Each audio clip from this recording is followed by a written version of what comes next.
इसको असर नहीं पड़ेगा। ये 33 करोड़ डेमिगॉड्स होते हैं या 33 टाइप के डेमिगॉड्स होते हैं? कोटि मतलब तो 33 करोड़ है कि नहीं है? नहीं है, नहीं है, है। क्यों है? ये कोई पूछेगा तो इसका आंसर आना चाहिए ना।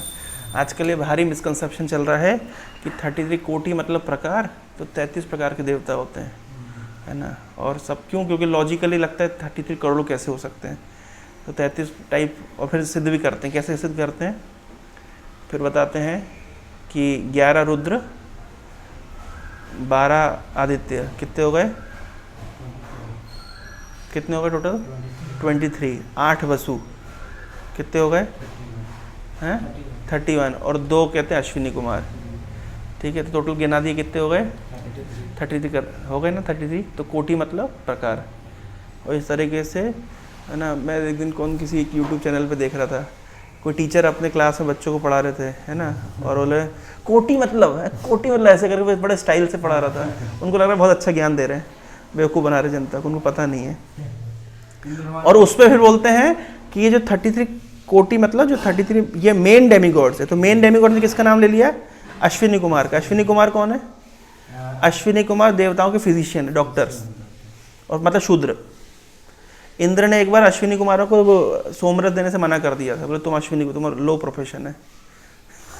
और हम बोल रहे हैं कि परम देवता है, मतलब कुछ भी दे रहे हैं बत्तीबाजी। एक्चुअली में एक ब्राह्मण सतपथ ब्राह्मण करके वेद का पार्ट है, जिसके अंदर 33 देवताओं का नाम है। ये 33 क्या कहते हैं मेन देवताओं का नाम है, जिसमें अश्विनी कुमार नहीं है। 11 रुद्र हैं, 12 आदित्य हैं और वसु हैं, लेकिन साथ में एक प्रजापति यानी ब्रह्मा है और इंद्र है। हालांकि वही कल जब मैं स्टडी कर रहा था तो मैंने वही देखा कि जब इंद्र तो ऑलरेडी आदित्य में है, लेकिन ब्राह्मण सत्य में इंद्र अलग से लिखा गया है। तो क्यों इंद्र अलग से लिखा गया वो मैं भी समझ नहीं पाया। एनीवे, तो पॉइंट क्या है कि 33 प्रकार के देवता होते हैं, 33 करोड़ देवता होते हैं, 33 करोड़ देवता होते हैं। कॉमन सेंस समझिए, देवता क्या होते हैं, उनका काम क्या होता है? यूनिवर्स का मेंटेनेंस करते हैं। जैसे अब आप ऐसे ही एग्जांपल ले लीजिए कि इस धरती में कितने देश हैं? 200 देश हैं, तो मान ली मिनिमम, तो 200 देशों में 200 तो राष्ट्रपति हैं। तो देवता है पूरे यूनिवर्स के कंट्रोलर्स, वो 33 हैं। और एक धरती में 200 देश को चलाने के लिए 200 कंट्रोलर चाहिए। जबकि देवताओं की भी अलग अलग कैटेगरी होती है। जैसे किसी आप फैक्ट्री के अंदर घुसिए तो आप देखेंगे कि हर व्यक्ति की अथॉरिटी सेम नहीं होती है। एक लेबर होता है, कोई मैनेजर होता है, कोई सिक्योरिटी गार्ड भी होता है, कोई स्टोर इंचार्ज भी होता है, कोई प्रोडक्शन इंचार्ज भी होता है, कोई उस कंपनी का CEO भी होता है।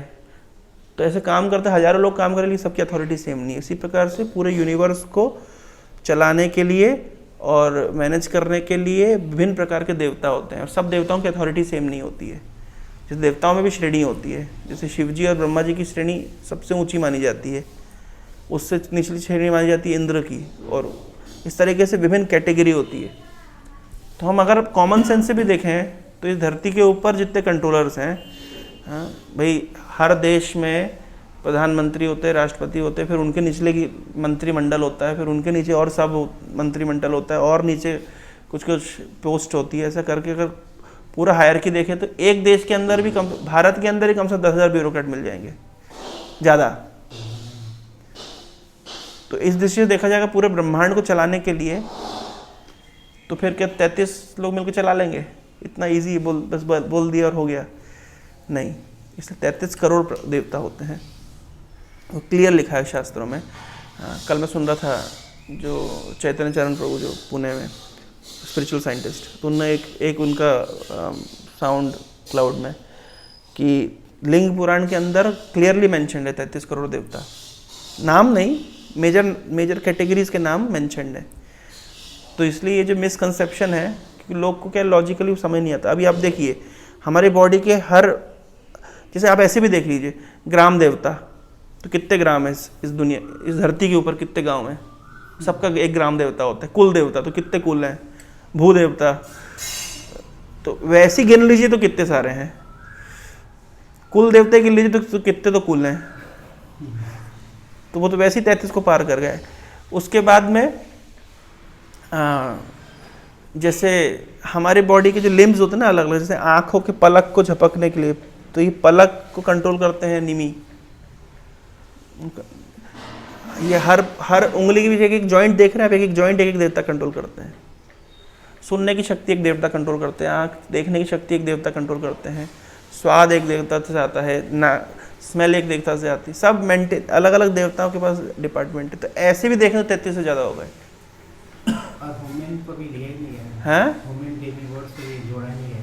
हाँ, सरस्वती जी को छोड़ दिया, लक्ष्मी जी को छोड़ दिया, दुर्गा जी को छोड़ दिया, वो तो है ही नहीं कैटेगरी में 33 की लिस्ट में। 33 करोड़ डेमीगॉड्स है, ऐसा लिखा गया है। पॉपुलेशन बताई गई है। अब कोई बोले पॉपुलेशन बढ़ती घटती नहीं क्या उनके यहाँ, मतलब 33 करोड़ ऑफ पोजीशंस हैं जो यूनिवर्सल मैनेजमेंट को, मतलब यूनिवर्सल सिस्टम को मैनेज करते हैं। इंद्र एक पोजीशन है, गणेश एक पोजीशन है, ये पोजीशन है, इसके ऊपर एक जीव जाके बैठता है। ये विभिन्न प्रकार की पोजीशंस है, लेकिन ये सब जानने के बाद में भी जानना चाहिए कि ये सब के जो मूल है वो है भगवान। यथा तरोर मूल निषेचनेन तृप्यन्ते तत्स्कंद भुजोपशाखा प्राणोपहारा जथेन्द्रियाणाम तथैव सर्वहरणम अच्युतेज्य। जैसे जड़ में पानी डालने से शाखा प्रशाखा को पोषण मिलता है और पेट में भोजन पहुँचाने से अंग प्रत्यंग को पोषण मिलता है, उस प्रकार से भगवान को संतुष्ट करने से सभी देवता संतुष्ट होते हैं।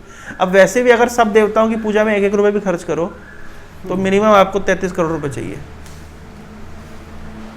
और 1 रुपये में संतुष्ट होते नहीं है। और देवता लोग की अलग समस्या है, एनवियस होते हैं आपस में, कर्म मिश्र भक्त है ना, शुद्ध भक्त नहीं है। एक देवता को आपने पूछा, वो दूसरे देवता को बुरा लग जाएगा, दूसरे को पूछा तीसरे को बुरा लग जाएगा, 2 को बुलाया तीसरे को नहीं बुलाया तो वो बुरा मान जाएगा, वो प्रॉब्लम क्रिएट करेगा। तो किस किस को समझाओगे? तो आपस में उनके अंदर भी एनवी होती है, उनके अंदर स्प्रिया होती है, उनके अंदर भी फियर होता है। इंद्रदेव हमेशा फियर में रहते हैं। जैसे आप थोड़ी देर कोई तपस्या कर लो, ऐसे सीधे बढ़ोगे हरे कृष्ण को, इंद्र टेंशन में आ जाएंगे, अप्सरा भेज देंगे। क्यों? उनको लगे उनकी पोजीशन हथिया लेंगे, है ना। इंद्र हमेशा टेंशन में रहते हैं। किसी ने व्हाट्सएप पे छोड़ा कि बोल रहे हैं कि पुराने ज़माने में इंद्र की पिटाई क्यों होती थी? क्यों होती थी जानते हैं? क्योंकि फसल कटने के समय ये बारिश कर देते हैं जैसे अभी कर दी इसलिए पुराने ज़माने में असुर लोग की धुलाई करते थे। तो इंद्र हमेशा टेंशन में रहते हैं, फियर में रहते हैं। तो जो फियर में रहता है वो सुप्रीम कंट्रोलर कैसे हो सकता है? ये तो अपने आप में सिद्धांत है ना। तो 33 करोड़ डेमीगॉड्स की पोजीशंस है, जिसमें आप भी चाहें तो देवता बन सकते हैं, यहाँ तक कि आप ब्रह्मा भी बन सकते हैं, है ना। बनना चाहते हो? प्रबोधानंद सरस्वती बताते हैं, चैतन्य महाप्रभु के उन्होंने एक ग्रंथ लिखा है, क्या नाम है, चैतन्य चंद्रामृत। उसमें बोलते हैं कि विधि महेंद्रश्च कीटायते, जिसके ऊपर चैतन्य महाप्रभु की कृपा है उसको ब्रह्मा की और इंद्र की पोजीशन भी कीड़े के समान लगती है, उसको वो नहीं चाहिए। तो रूपम को नहीं चाहिए, रूपम को ब्रह्मा जी नहीं बनना है। क्यों नहीं बनना है? विधि महेंद्रश्च कीटायते जिसके ऊपर चैतन्य महाप्रभु की कृपा है तो डेमीगॉड्स है ना, मतलब 33 करोड़ पोजीशंस है। तो ये मिसकंसेप्शन जो फैला हुआ है, कोई पूछे तो उसको आप बता सकते हैं, है ना। क्योंकि लॉजिकली लोगों को समझ नहीं आता है देवता क्या है। देवता है, इसमें क्या कुछ डाउट है? ये कोई माइथोलॉजिकल मतलब बींग्स नहीं है, ये तो मैनेज करने के लिए, कंट्रोल करने के लिए व्यक्ति हैं जो लगाए गए हैं भगवान के द्वारा। लेकिन अगर हम सबको संतुष्ट करना चाहते हैं एक ही स्ट्रोक में, भगवान को संतुष्ट अगर हम कर लेंगे तो सारे देवता संतुष्ट हो जाएंगे। जैसे पेट में भोजन पहुंचाने से अंग प्रत्यंग को पोषण मिल जाता है स्वाभाविक रूप से, कुछ अलग से नहीं करना पड़ता। क्योंकि देवता भोक्ता नहीं है। भोक्ताराम यज्ञ तपसाम सर्वलोकमोषण। भोक्ता नहीं मतलब जैसे केवल इस शरीर में पेट भोगता है, यही भोगने की क्षमता रखता है, और कोई अंग क्षमता नहीं रखता। और कोई अंग को कुछ भी मिलेगा तो उसको पेट को पहुंचाना पड़ेगा। हाथ को कुछ मिलेगा तो हाथ भोग नहीं सकता। हाथ भोग पाएगा क्या? अभी हाथ को गुलाब जामुन दे दीजिए, कितने दिन भी रखा जाएगा सड़ जाएगा, लेकिन हाथ भोग नहीं पाएगा।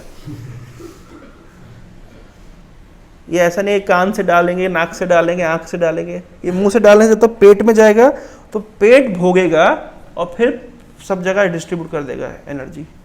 उसके मेटाबॉलिज्म सिस्टम ऐसा बना हुआ है, क्योंकि भोगता नहीं है, मतलब शरीर का कोई अंग भोगता नहीं, केवल भोगता क्या है? पेट। उसी प्रकार से कोई देवता के अंदर क्षमता नहीं है भोगने की, उनको दे भी देंगे तो वो उसको भोग नहीं पाएंगे।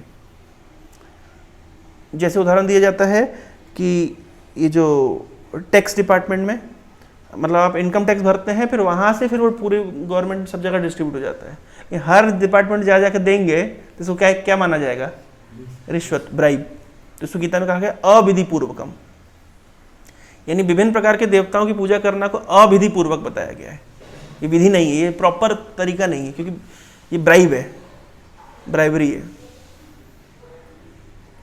कामस्ते हितक ज्ञाना प्रपद्यन्ते अन्य देवता, जो कामनाओं के कारण जिसका ज्ञान ढक गया है वो अन्य देवताओं के पास जाते हैं। परंतु भगवान कह रहे हैं कि अन्य देवताओं से जो प्राप्त होता है देने वाला मैं ही हूँ, वो कहाँ से लेके आएंगे भाई? सूर्यदेव रोशनी, सूर्य प्रकाश कहाँ से लेके आ रहे हैं? उन्होंने थोड़ा अपने घर में मैन्युफैक्चर किया है, लेके आ रहे हैं, मतलब कहाँ से लेकर के आ रहे हैं? वो भी तो भगवान से लेकर के आ रहे हैं। वायुदेव वायु कहाँ से लेके आ रहे हैं? वरुणदेव जल कहाँ से लेके आ रहे हैं? वो सब किसकी संपत्ति है? भूमि रापो नलो वायु खम मनो बुद्धि रेवचा, ये सब किसकी संपत्ति है? भगवान की संपत्ति है। तो देवता लोग क्या करेंगे इसमें? यहाँ जो हम पढ़ते हैं ना, शिवस्य शिव विष्णु रे इह गुणनामादि सकलम धिया भिन्नम पश्चेद सा खलु हरिनाम अहिता करा, to consider the names of demigods like Lord Shiva और Lord Brahma to be independent of the name of Lord Vishnu. Independent मतलब स्वतंत्र, मतलब ये मानना कि इन देवताओं का स्वतंत्र सत्ता है, ये अपराध है। स्वतंत्र सत्ता मतलब जैसे मान लीजिए 2000 के नोट के अंदर 50 का नोट, 100 का नोट, 500 का नोट ऑटोमेटिक है। जैसे मान लीजिए लाइट जल रही, तो लाइट की सत्ता सूर्य की सत्ता से भिन्न नहीं है। सूर्य है इसलिए इसमें प्रकाश है। कैसे? ये लाइट जलती है हाइड्रो इलेक्ट्रिसिटी से। हाइड्रो इलेक्ट्रिसिटी में एनर्जी कहाँ से आती है, कैसे बनती है? जब सूर्य है वो वाष्पीकरण करता है, फिर बादल बनते हैं, फिर बारिश होती है, फिर ग्लेशियर बनते हैं, फिर ग्लेशियर पिघलते हैं, फिर नदी बनती है, फिर नदी में टरबाइन घूमती है, फिर जाकर के, तो इसका मतलब इलेक्ट्रिसिटी पैदा होती है। तो इलेक्ट्रिसिटी किसके कारण पैदा हो रही है? सूर्य के कारण। तो इसका प्रकाश सूर्य से स्वतंत्र नहीं है। दूसरा उदाहरण बोले, नहीं आप हाइड्रो इलेक्ट्रिसिटी, हम तो थर्मल पावर यूज करते हैं। तो थर्मल पावर कैसे बनती है? फॉसिल फ्यूल से। फॉसिल फ्यूल कैसे बनते हैं? पेड़ों से, जो हजारों सालों में दबते हैं। तो पेड़ कैसे बने? फोटोसिंथेसिस से। वो फोटोसिंथेसिस मतलब सूर्य से, तो वो भी सूर्य पे निर्भर है। हवा चलती है, टाइड्स, ये विंड एनर्जी, वो किससे होती है? सूर्य से। टाइड होती है, सब कुछ अल्टीमेटली सूर्य के ऊपर निर्भर है। यानी कोई भी सत्ता, कोई भी जो लाइट का सोर्स है वो सूर्य की सत्ता से स्वतंत्र नहीं है। उसी प्रकार से कोई भी देवता भगवान से स्वतंत्र नहीं है। अगर कोई बोले कि भगवान से स्वतंत्र है तो ये मानना अपराध है। ये है इस नाम अपराध का अर्थ। तो देवताओं की सत्ता भगवान की सत्ता से अभिन्न है, मतलब भगवान की सत्ता के अंतर्गत उनके आ गई, ऑटोमेटिक आ गई। तो अलग से उनको स्वतंत्र ईश्वर मानना ये अपराध है। और जब अलग से उनको स्वतंत्र ईश्वर नहीं मानना, तो जब हम भगवान का नाम जप करें तो उनके अंदर उनका नाम भी ऑटोमेटिक आ गया, देवताओं का नाम भी ऑटोमेटिक आ गया। तो इसलिए अगर हम भगवान का नाम जप करें तो अलग से देवताओं का नाम जप करने की आवश्यकता नहीं है। अलग से कर रहे हैं मतलब हम अभी तक ये कन्विंस नहीं हुए कि इनका नाम इनके नाम के अंतर्गत है, तो ये अपराध माना जाता है। हरे कृष्ण।